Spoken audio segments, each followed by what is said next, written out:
امیر المومنین فی الحدیث حضرت عبداللہ ابن مبارک رضی اللہ تعالیٰ، صحابی نہیں لیکن حدیث کے امیر، ان کا جب نام آ جاتا ہے کسی حدیث میں تو کسی محدث کی جرت نہیں ہوتی اس حدیث کو تسلیم نہ کرے۔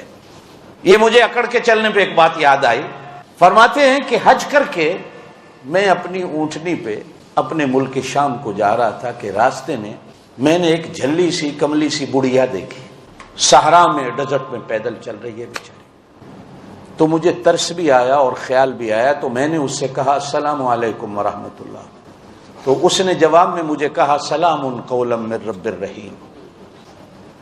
میں نے اس سے کہا کہ یہ صحرا میں ڈیزرٹ میں کہاں تو اکیلی گھوم رہی ہے؟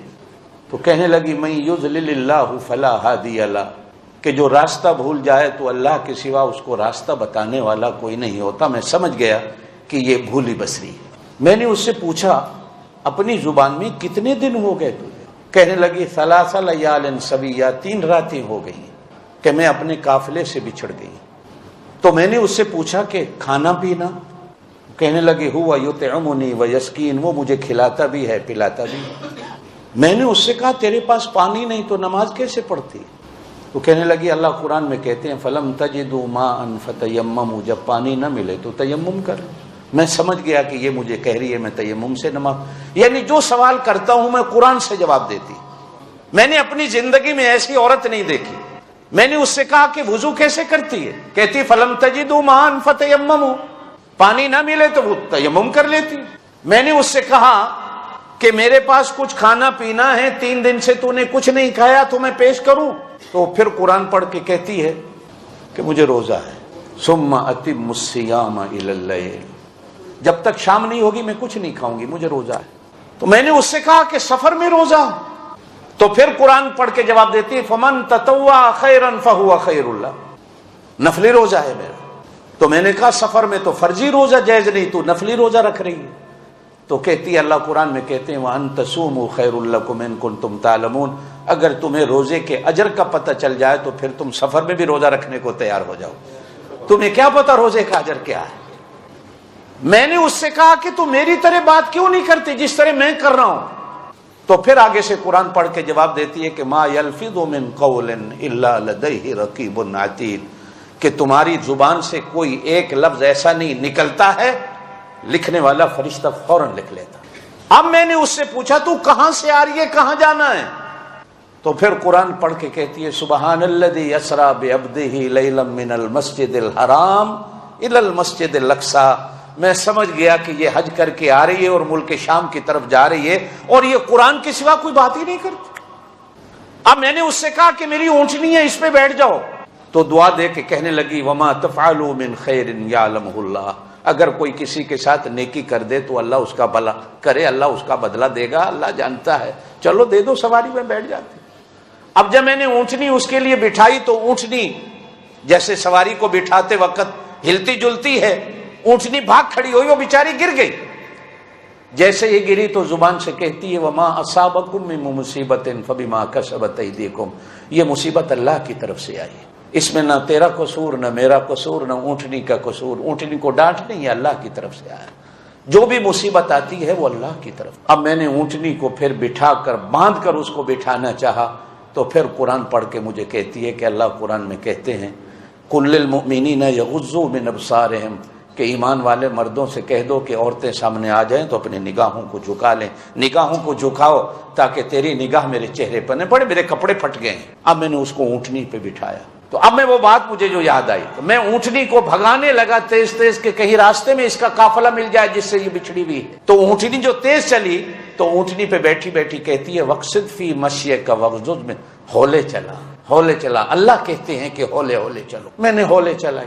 اب جیسے اونٹ چلانے والے کی عادت ہوتی ہے کہ جب آپ لوگوں نے تو کبھی اونٹوں کے قافلے چلتے نہیں دیکھے، ہم نے دیکھے ہیں کہ ایک آدمی 100 اونٹوں کو لے کے چلتا ہے تو وہ شعر پڑھتا ہوا جاتا ہے، پنجابی زبان میں کہتے ہیں وہ دوڑے ماں یہ پڑھتا ہوا جاتا ہے، تو اونٹنیاں مست ہو کے چلتی ہیں۔ بلکہ ایک دفعہ حدیث کے اندر بھی آتا کہ آپ صلی اللہ علیہ وسلم کی ازواج اونٹنیوں پہ سوار تھی، سفر پہ جا رہے ہیں تو ایک صحابی نے شعر پڑھنے شروع کیے، اونٹنیاں تیز چلنے لگی تو آپ صلی اللہ علیہ وسلم نے فرمایا ہولے چلاؤ، دیکھتے نہیں ہو کہ شیشے کے آب خورے اونٹنیوں پہ ہیں، کہیں ایسا نہ ہو کہ اونٹنیاں بھاگی اور یہ نیچے گر جائیں۔ تو خواتین کو اللہ کے رسول صلی اللہ علیہ وسلم نے شیشوں کے آب خورے کہا کہ یہ پیار اور محبت سے سیدھی ہونے والی ہوتی ہے، آرام سے چلو تاکہ ان کو تکلیف نہ ہو۔ آپ صلی اللہ علیہ وسلم عورتوں کا بھی کتنا خیال کرتے۔ اب جب میں نے وہ شعر پڑھنے شروع کیے تو اونٹنیاں اور تیز چلنے لگی، تو وہ اونٹنی پہ بیٹھی بیٹھی کہتی ہے فقرؤ ما تیسر من القرآن، قرآن کیوں نہیں پڑھتے ہو؟ قرآن پڑھو، میں تمہارا قرآن سنتی۔ اب میں نے قرآن پڑھنا شروع، پھر تھوڑا سا اور میں آگے چلا تو میں نے کہا تیرا خامند ہے؟ تو وہ فوراً اونٹنی پہ بیٹھ کہتی ہے یا ایھا الذین آمنوا، ایمان والو، لا تسألوا عن اشیاء ان تبد لکم، جو تمہاری چیزیں نہیں ان کے بارے میں پوچھتے کیوں؟ جن چیزوں کا حق ہی نہیں تمہارے اوپر، ان چیزوں کے بارے میں پوچھتے کیوں؟ میں نے کہا کو قوم قبیلہ، پھر کہنے لگی ولا تقف ما لیس لک بہ علم، جدھر جانا ہی نہیں خبردار نہیں پوچھنا کہ میں کس قوم قبیلے سے، بس اپنے اونٹوں کو چلاؤ۔ حضرت عبداللہ ابن مبارک کہتے ہیں کہ میں نے اب سارے راستے بات، لیکن مجھے یہ تھا کہ جلدی اس کا قافلہ کہیں مل جائے۔ اچانک دیکھا تو وہ قافلہ، اب مجھے خیال آیا، میں نے پوچھا کہ اس قافلے میں تیرا کون ہے کہ جس کو میں بلاؤں؟ تو کہنے لگی المال والبنون زینت الحیات الدنیا، میں سمجھ گیا کہ اس کے بیٹے اس کے قافلے۔ میں نے کہا کہ تیرے بیٹوں کی پہچان کیا ہے؟ کہنے لگی وعلامات وبالنجم هم یہتدون، یہ اس قافلے کو راستہ دکھانے والے ہیں اور شکل صورت ان کی ایسی ہے جیسے آسمان کے ستارے ہوتے ہیں۔ میں نے کہا کو اپنے بیٹوں کا نام بتا، تو 3 نام بتایا۔ کہنے لگی واتخذ اللہ ابراہیم خلیلا وکلم اللہ موسیٰ تکلیما یا یحییٰ خذ الکتاب بقوہ۔ میں سمجھ گیا کہ قبیلے میں اس قافلے میں 3 اس کے بیٹے ہیں، ایک کا نام ابراہیم ہے، ایک کا نام موسیٰ ہے اور ایک کا نام یحییٰ ہے۔ میں نے زور سے آواز دی ابراہیم، موسیٰ، یحییٰ۔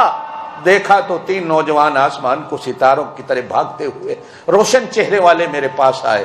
میں نے کہا اسے جانتے ہو؟ کہنے لگی یہ ہماری اماں۔ کیا ہو گیا تھا کہ پیچھے بچھڑ گئی تھی، قافلہ ہمارا چل پڑا۔ اب وہ اتری تو اتنے میں اپنے بچوں سے کہنے لگی فبعثوا احدکم، ایک بندہ جاؤ بیوارے کے قوم کو پیسے لے لو، حاضہ الی المدینہ، اس شہر میں جاؤ، اس مہمان کے لیے کوئی کھانا لے کے آؤ۔ اب ان میں سے ایک بچہ بھاگتا ہوا بازار جاتا ہے میرے لیے کھانا لے کے آتا۔ اب جب کھانا میرے سامنے رکھا تو وہ عورت پھر قرآن پڑھ کے کہتی ہے کلوا واشربوا ہنیئا بما اسلفتم فی الایام الخالیہ، یہ جتنے پیچھے میرے اوپر احسان کرتا آیا ہے نا اس کا بدلہ ہے، کھاؤ اور پی۔ میں نے کہا قسم ہے مجھے حرام ہے یہ کھانا میرے اوپر، پہلے مجھے بتاؤ کہ یہ تمہاری ماں کی حالت کیسی ہے۔ تو وہ بچے رو کے کہنے لگے 40 سال ہو گئے آج تک ہماری ماں نے قرآن کے سوا کو بات ہی نہیں کی، قرآن کے سوا کو بات ہی نہیں کی، جب بولتی ہے قرآن بولتی۔ ہم کہتے ہیں اماں ہماری زبان میں بات کر، تو وہ کہتی ہے بولوں گی اللہ کے ہاں لکھا جائے گا، اور میں چاہتی ہوں کہ میں اس حالت میں مروں کہ میرے ہونٹوں پر قرآن کے سوا کوئی بات ہی نہ ہو۔ ایسی ایسی عورتیں بھی دنیا میں کہ جن کی زندگی ایسے گزری کہ قرآن کے سوا کبھی